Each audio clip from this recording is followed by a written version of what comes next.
Playfair Mining's live summit today, hosted by Six. I'm joined today by Don Moore, CEO and Director at Playfair Mining, as well as Neil Briggs, their Director.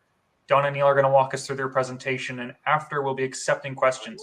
You can submit your questions using the Q&A panel found on the right-hand side of your screen at any time during today's presentation. And as always, this summit is being recorded and will be available to watch afterwards on Six.com. Without further ado, though, I'm going to hand things over to you, Don, to kick us off. Thank you, Cam. Welcome back, everybody. This is Playfair's second ever virtual event. Hoping it'll go a little smoother than the last one. So I guess just to bring you all up to speed, some of you will have heard this before, some haven't. So I'm just going to speak generally as to why we're in Norway. So what convinced Neil and Greg Davison and Don Moore to pick up a project in Norway for Playfair? There's lots of projects out there in the world, and we're always looking. This particular one came by EMX. EMX is a Canadian company, mainly operating out of the States. They're a project generator type of a company. We looked at their projects, and lo and behold, we came up with this really interesting looking project in Norway, and we dubbed it RKV. So RKV covers a really great tract of land that hasn't been looked at for over 50 years. And it's got interesting history dating back to the 1600s. What most people wouldn't realize is that Norway actually provided the majority of the capital for the copper for the Industrial Revolution out of this area. Within 75 kilometers of our project, there was roughly 80 million tons of copper-bearing ore that was mined over the ages. So the reasons is very, very seldom you get a shot at a district scale play in a little junior company, and one that has got definitive indication of VMS presence. And we all know that VMS deposits come in clusters. So where there's one, there's going to be more. And in fact, we know that there's at least 3 spots along this project that have been mined in the past. So the overall length of the area is roughly 30 kilometers. That's of our main interest. And within that 30 kilometers, we have 3 known deposits that were mined. As a little bonus to the whole project, in another piece of geology which is tied on, it's a slightly different type of geology. There is a drilled off nickel deposit. It's a roughly 1% nickel and 0.4 copper. It's not big enough to stand on its own, but it's roughly 400,000 tons of 1% nickel and 0.4 copper. So it is an asset that could become interesting and possibly, important in the event of a bunch of discoveries we needed to support a local centralized mill. So these were all the things that urged us to get going on it. Then we found out that Norway itself was trying to switch from being a country totally reliant on their oil revenues, which have been fantastic over the last 50 years, and to switch over to minerals. They want to promote the mineral industry. So we had comforting conversations with officials from Norway, and we felt quite confident that the Norwegian government was moving towards regenerating a mining industry. And with that background and that backdrop, we felt quite comfortable with the whole idea of dealing with a solid company like EMX, going into a good jurisdiction like Norway, and with a great project. And that's how it all started. That's what convinced Neil and I to get involved. Greg Davison is our third director, and he's been very helpful in a lot of the technical things as we went into the project. So having picked this great project, we know that nothing has been looked at here for over 50 years. So we decided that in order to bring all the information to the modern era, we would take a slightly different approach on gathering all the information that was available and figuring out where to go. You have to consider the whole project was roughly 300 square kilometers when we started, which is very cumbersome. So in order to narrow it down, we took all the information that was available, the previous airborne surveys. There was one done in 2004 by Falconbridge Nickel, the NGU, which is the government of Norway, had numerous showings that had been mapped out over the area. The past producing mines were a clear indicator of interesting things. So we took all of that information and we put it into a system called CARDS. And CARDS stands for Computer Assisted Resource Detection System. And we've known about it for a long time. And we know that CARDS can do a great job in narrowing down your target areas. So we went ahead and we put all this information into CARDS. We let the computer do its job, and it squirted out 27 different areas of interest. But we also know that CARDS doesn't give you drill targets. So knowing that it's a VMS district and knowing that CARDS doesn't get us all the way to the drilling stage, we thought we'd take a different approach and just look for upward extensions of whatever might be buried there under the ground. The geophysical responses are very complex and hard to define because there's a lot of pyrrhotite in the area. So the targets that we're looking for are masked by these pyrrhotite targets, and there's many of them. There's tens of miles of mag-EM targets to be sifted through. So we thought that CARDS would do that trick, and in fact it did. So to follow up and bring the CARDS targets to a drill target, we used a geochemical system called MMI. So the MMI gives us access to what lays right below your feet by measuring ions that are sifting through the soils. The thesis is that the decaying sulfides will generate ions. So if it's a copper sulfide, you'll see the ions going through the soil. You're not looking for the actual metal. You're looking for the ions that are being emitted. It's a technology that we've been aware of for a long time. It was developed in Australia. We knew the people that developed it. SGS, a well-known group in analytical works, has recently bought that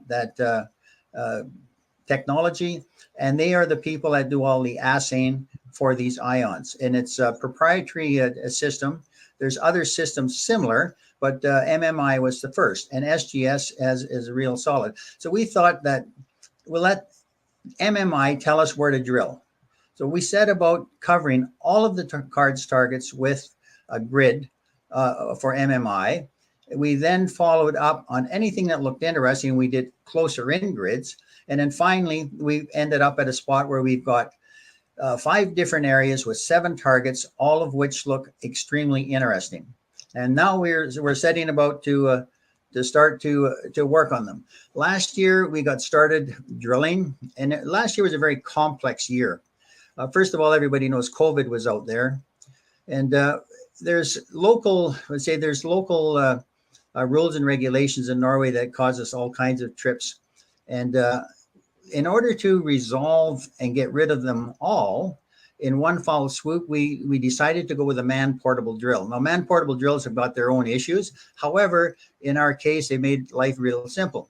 So in February of last year, we made the decision to buy a man-portable drill, which we did. Then we had it restructured and redone and put together again. And COVID really interfered with that process. What we were hoping to do last year was start drilling by June. But between the COVID delays and the delays in transportation of the drill and getting our drillers into Norway, in fact, last year we didn't get started drilling till September the 21st, which really set us back. It was a really tough year for us in that regard. But you're looking at an image there now of the very first drill to be drilled in Norway on this belt of rocks in over 50 years. So the guys involved, you see the guys in the bright green jackets there from a company called Arctic Drilling. So we drilled under the auspices of Arctic Drilling. The driller on the left is Devon Small. He's a well-versed Canadian driller. His father and he led the team last year. They are coming back to help us out again this year. We've gathered up other people in Norway that will become part of their team. And we're looking forward to a real good drill season this coming year, starting as soon as we can get in after the snow debates. Now, last year, we didn't have helicopter access or helicopter assistance.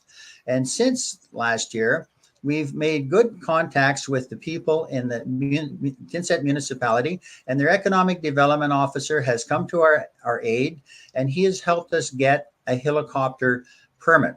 There's still restrictions, and we're still working to undo them and get them better. But the ice is broken. We now have a good, solid local support through the economic development officer in Tynset, and he is bringing other people to understand the great potential they have in their municipality for discovery of mineral wealth. Having said that, there's still additional challenges to be done, but we think we've got it kind of sorted out. Now you say, how do you move a man-portable drill in a place like Norway? We got lucky. We met a group of men all working in construction who also like to work out at the gym. And between Devin's good personality and these guys, they built up a bit of a relationship. And this muscle men, as we nickname them, come out and help us move that drill. The heaviest part's about 450 pounds. And it's those heavy pieces that sort of judge how soon we can move the holes. We're only drilling short holes. We're only drilling 50-meter holes to test what's really under our feet in those MMI anomalies. So we're ready to go. A couple of those guys are going to join our team this year. A couple of the muscle men will become full-time people with us this year. And Devin and Dale will go back, possibly one other Canadian. So we'll have a really experienced drill team. So we should be able to move a lot quicker this year than we did last year. So you're looking at the very first piece of core that came out of our rhodellin project there on the right. And at rhodellin, a second here.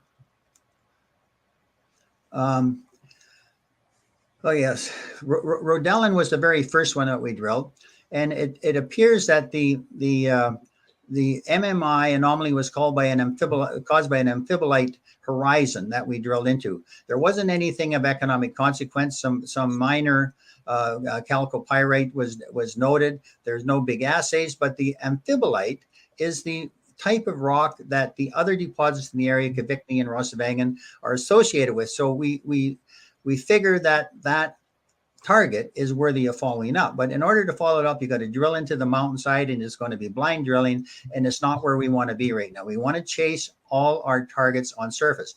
Now, you may recall that Storborn was an extraordinary MMI target. So we set about chasing that target down. We went in, and because it was man portable, we started to drill on the bottom, at the bottom of the hill, and worked our way up. And had we had helicopter support, we would have started at the top and worked our way down. So as we went about our business of drilling, we were over the strong MMI, but we were getting sediments, which is not what we wanted to see. We wanted to see amphibolites or some other geology that wasn't there in the sediments. We had trouble figuring out why the MMI was so strong, and yet we were just in sediments. So we continued to drill upwards up the hill, and the first 6 holes were really disappointing. We didn't have the stuff we wanted to see. However, Kjell Nielsen, who's one of Norway's leading geologists, was our geologist on site, and he did some field work in the immediate area, sort of concurrent with our drilling our last hole. We knew the snow was coming. We had to get out before the snow flew. Kjell picked up some really interesting looking rocks higher up the hill than where we were, and sent them out for assay. And they were like scree. Okay, they hadn't traveled far. Whatever they are, they didn't move far. So while that was going on, we were drilling our hole number 7, and after 20 meters into the hole, we hit a different rock type, and Kjell called it an ultramafic. When we got the chemistry back, we're not sure if it's ultramafic or mafic, but it's a different rock type than all of the sediments that we had seen. And after we'd finished drilling, we got the assays back. There was nothing of consequence in that hole. However, the rock that Kjell had picked up ran 1.25% copper, 3% zinc, give or take, 0.2 grams of gold, and 16 grams of silver. And that's farther up the hill than where we were. The other thing that Kjell found at that time was what we call a dead zone. And we refer to it in our presentation as unvegetated.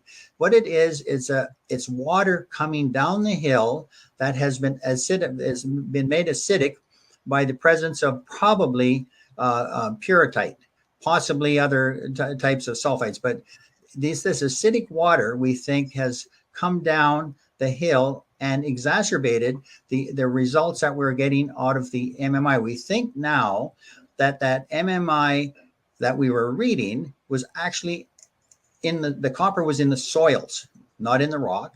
And now we're chasing up the hill to see if we can find the source of the soil. And we figure the high numbers had something to do with that acidic water also concentrating. The anomaly is very compact and unique, so we know it didn't travel far. And we feel that if you're looking at that picture, you see that that red circle, there's a little image there in the middle of that red circle. That's our last hole, and we're drilling off sort of parallel to that cliff there. So the next move is going to be to chase that structure to the top of that hill. If you see on our MMI targets there off to the northwest, we had another big hit. So we're quite optimistic that we have yet to figure out what caused that MMI target, but we're totally confident that the MMI put us on top of that and cards put us in that area. So as far as the technique of narrowing down this big project, we're very confident that we have something that's quite unique and is yet to be economically proven, but we're very positive about going forward, chasing the anomalies that we've created. So this is what we're going to do this year. We're besides getting all our guys together and all the logistics and getting all the permits and everything in place, we're going to go back in and we're going to drill. The whole project is to be drilling this year. There's a few other things we may do to expand the area, to look at other avenues, to look at the card system again to see if there's other areas that would pop out of what we have that would be interesting to follow up with MMI. But the main thrust is drilling. Okay, so the first thing we're going to do, of course, is get back into Storeborn and try to chase down the source of that anomaly. And we got our fingers crossed. Incidentally, all of those assays in that boulder were what you call a good VMS recipe. Okay, the copper, zinc, gold, silver, that's typical stuff you'd find in VMS deposits. So we're really quite enthused about getting back there and drilling. Now the other targets, Cletton and Saterfiet. Incidentally, we never would have been to Storeborn without this methodology. Okay, there was no reason to go there other than the cards sent us there. The same thing at Cletton and Saterfiet. Now at Cletton, no one has ever been close to the place as far as exploration goes, and we have developed 2 targets there, which we hope to get in and drill. That's the one that'll be greatly assisted by helicopter assistance. The helicopter is about a 3.5 kilometer run, and a lot of it's got terrain involved, and it would be really difficult to get the man-portable drill in there. But with the helicopter assist, we can get it in and we can do the job on both of those targets. So following that, there's another area, Saterfiet, that is really interesting. It's all by itself. It's never been looked at before, but it is about 5 kilometers away from the original Kvikni mine. So there has been mining in that general area. Just not there's been no work done where our targets have been developed. So that's a completely new target we're going to be taking shots at there. And then Rostovangen, okay, the target that we developed there is close to the past producer Rostovangen.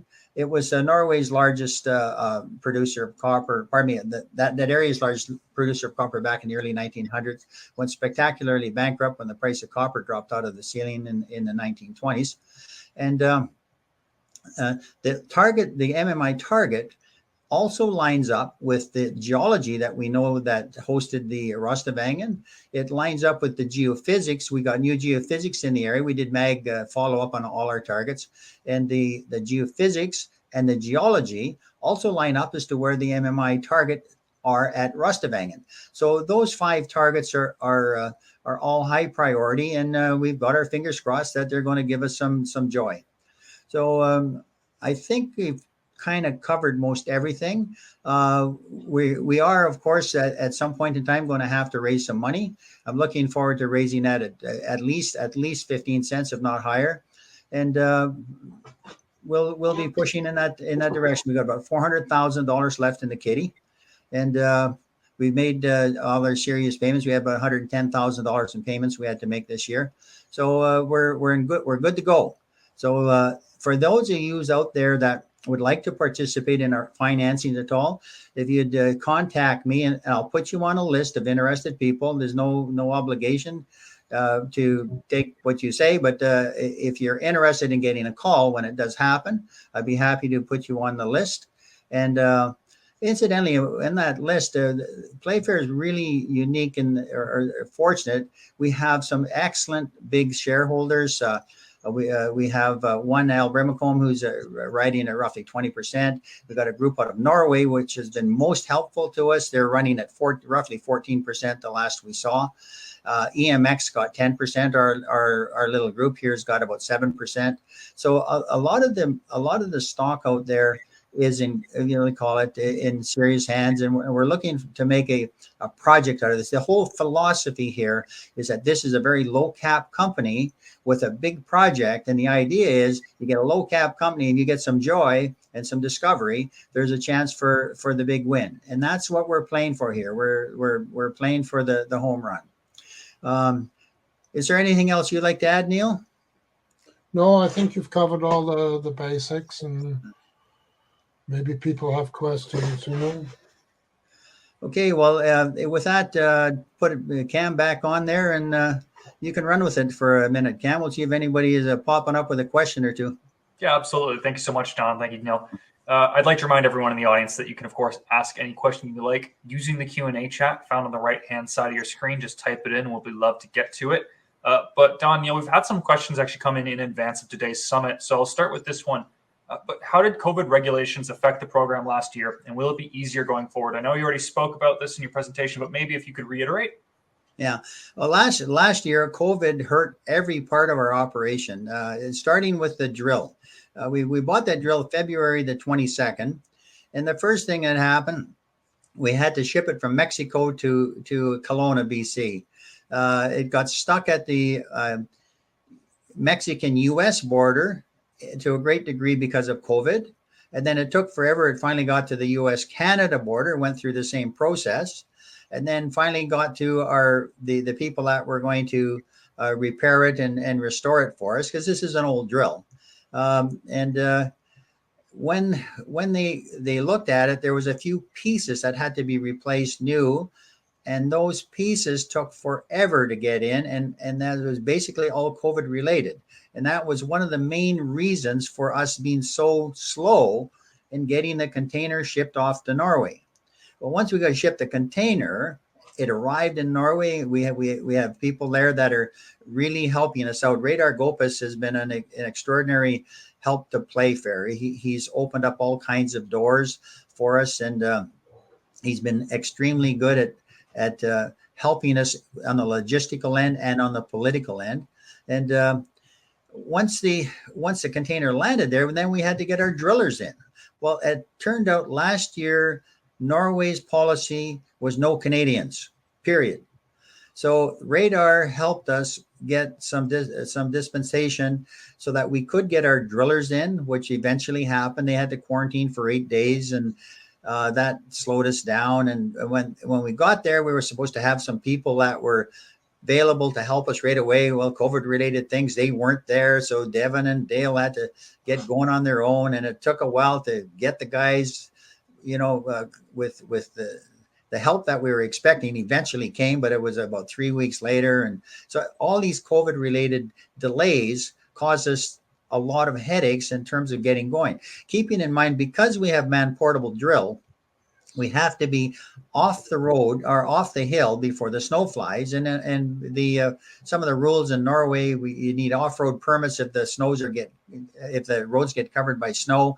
So it's a complex issue. So we had to shut it down for safety reasons because of the snow, and plus local municipal bylaw reasons. So this year, Norway as of about a week and a half, or I guess a week ago, has opened the doors. Canadians are welcome. So you want to go take a Horta-Gruten cruise, you can do that now. Last year you couldn't. So they had opened up to Europe, but just not Canada. So now everybody's welcome again. And we're thinking it's going to be a lot easier for us to get our cruise in.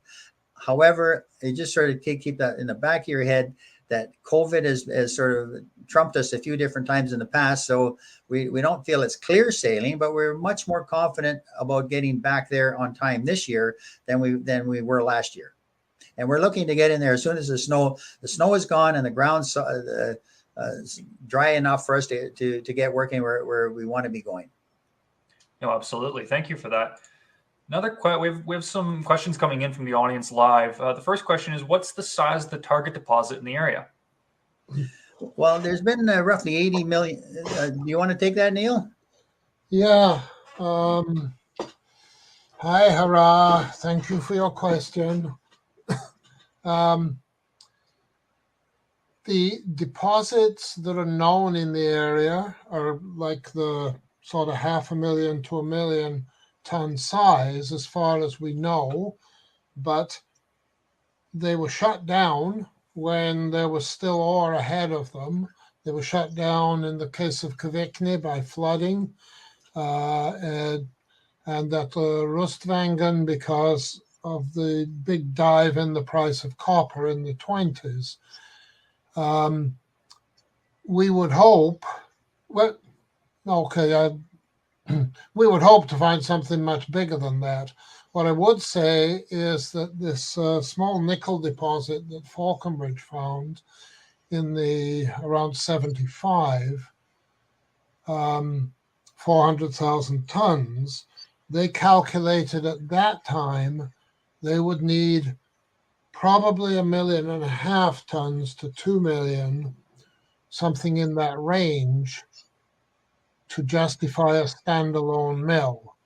So if we're on, and you could of course use the same mill for copper nickel or for copper zinc, the float circuit would be different, but the big cost is the big capital is the mill, and the mill would be the same. So if we were to find 1 million tons, we'd be, in addition to what's known, we'd be pretty close to justifying a standalone operation. But these type of VMS deposits can be all kinds of sizes, up to hundreds of millions of tons. So we would hope for 5 million tons or something like that is what our real target is. Absolutely. Thank you for that, Neil. Robert in the audience is wondering what your drilling timeline is based on normal weather, though. Well, there's still a lot of ifs, okay, but let's assume we have our crew in place and we have our helicopter support. We should be knocking off a hole probably one every 3 days. So we got 26 holes or something like that to go. So you say something like 60 days in that, a couple months, 2.5 months, we should have it wrapped up. And keep in mind that as we go along, if we punch into something that catches our attention, schedules can change pretty quick. But the idea is to get all of these targets tested to see which pieces of the ground we want to maintain and keep going forward, because it gets more and more expensive for us as you go ahead to hold the ground. There's payments you have to make to the state, and they add up pretty quick. So we want to figure out which ones we want to keep and which ones we want to go with. I'm not quite sure if that answers your question, Robert, but if not, answer again. Anyone out there is always welcome to either call Neil or I directly at any given time. Absolutely. Well, thank you for that, though, Don. Hera has another question. Are the rocks in the area isoclinally folded? Indeed, they are. In fact, they're usually recumbent folds all through the whole area, and the deposits that are known all follow the main foliations that you see in the area.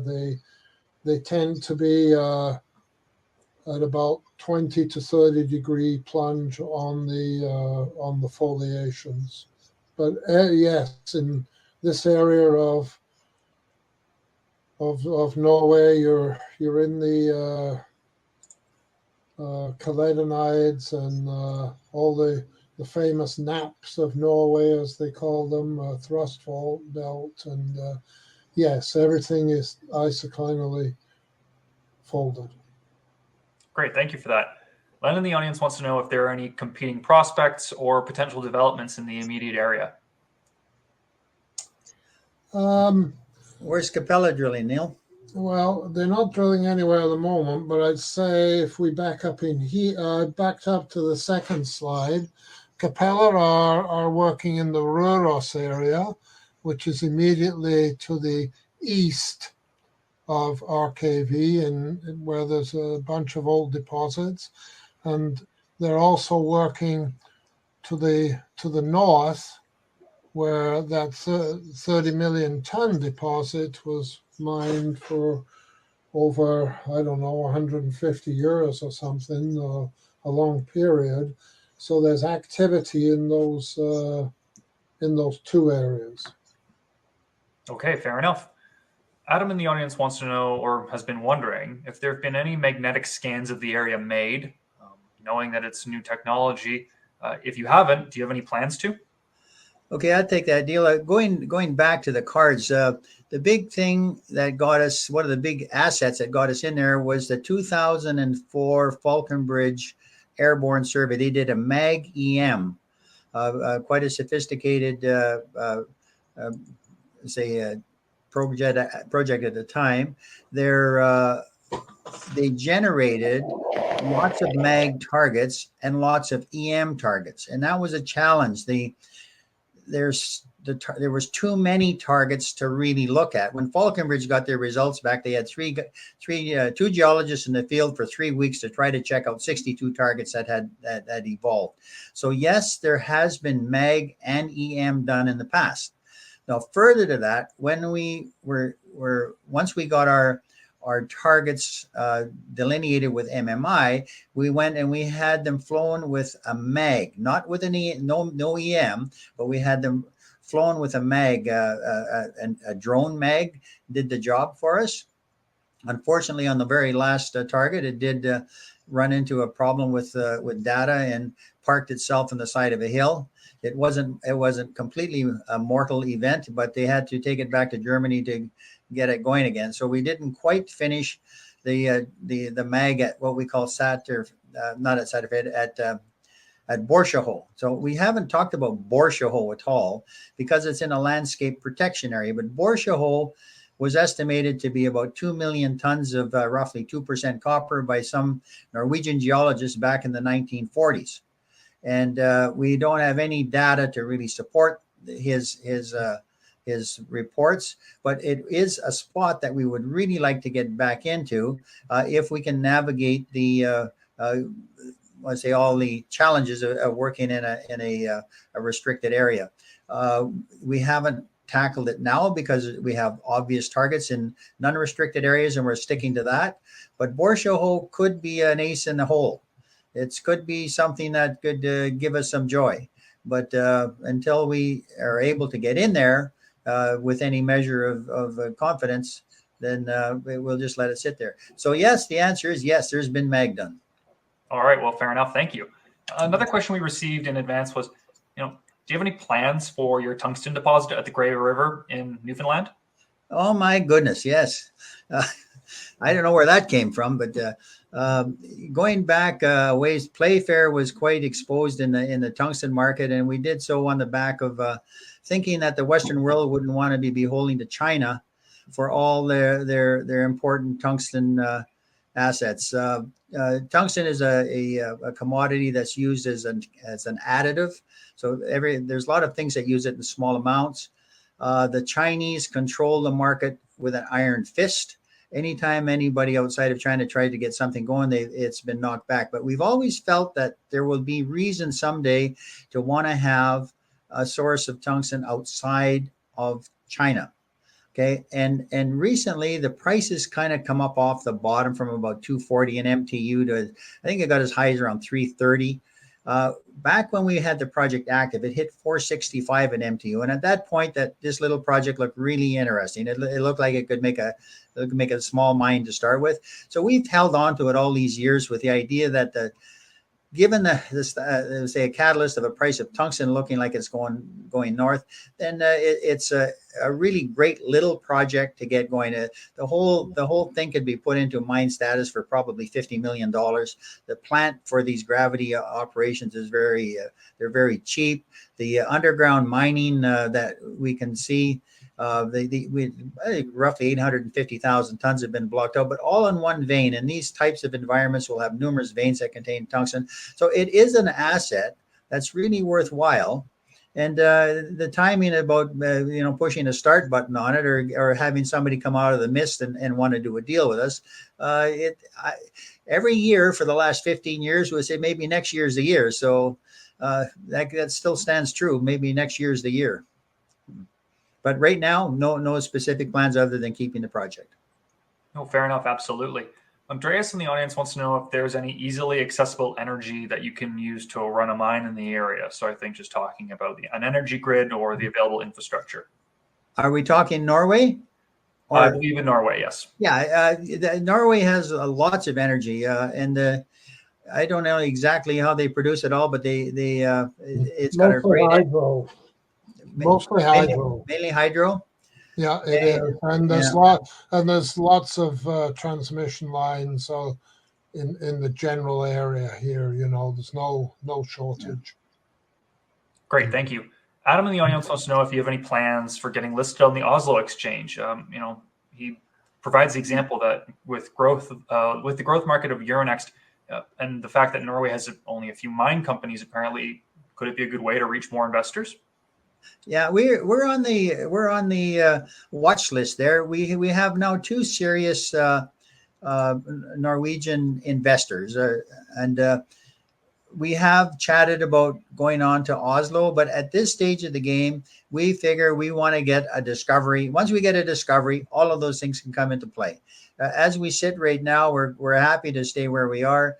We know what the rules are. We're not tripping over ourselves. We're able to, progress, raise money, do the things we have to do. Oslo could in fact, be a really good spot for us. We know there's good eyes on us. There's some really serious people over there watching what we're doing.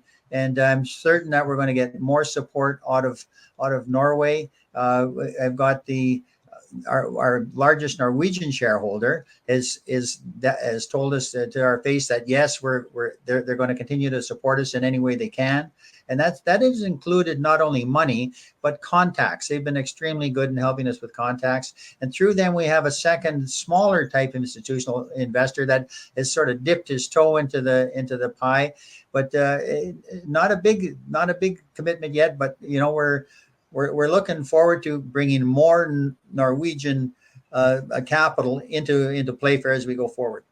Wonderful. Well, thank you, Don. Thank you, Neil. I think that's all the questions and time really we have for today. So I'd like to thank you first and foremost for coming on and joining us, as well as everyone in the audience.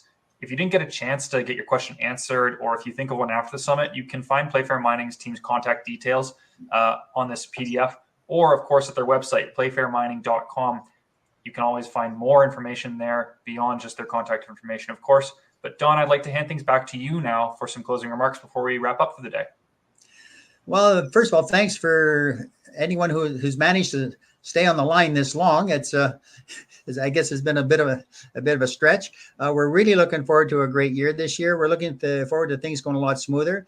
We're looking forward to discovery, and we're looking forward to raising money. So all of those things combined, if you do want to participate, let me know, and we will be doing that over the next month or two, the raising money part. In the meantime, I look forward to providing you some exciting news, and keep your fingers crossed, and let's say away we go. Wonderful. Well, gentlemen, thank you again. And with that, we'll be wrapping up for the day. I hope you have a good rest of your week. Cheers.